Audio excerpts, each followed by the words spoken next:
السلام عليكم شيخ. وعليكم السلام ورحمة الله وبركاته. حبذا لو تكلمنا عن العادات الاجتماعية عندكم إذا حدث شيء للقبيلة وتريدون أن تجتمعوا، نعم. فمن هو الذي يعني يجتمع عندكم في القبيلة؟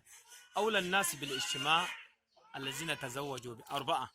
نعم. الذي تزوج بأربعة له أن يتصرف في الاجتماع كيف شاء ويتكلم متى شاء. نعم. أما الذي تزوج بثلاثة فهو لا يسمح له إلا بالجلوس آخر الصفوف ولا يتكلم. نعم. أما الذي تزوج باثنتين باثنتين فهو الذي يستقبل الضيوف ويطعم ويقدم الطعام ولا يسمح له بالحديث حتى بالضيوف. نعم.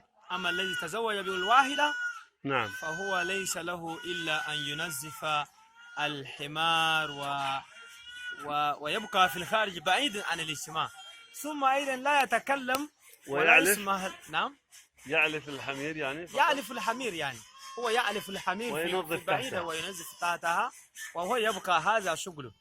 نعم. وهكذا يعني هل موجز. يسمح له أن يرى الضيوف؟ لا أصلا لا يجوز له أن يرى الضيوف. نعم. لا.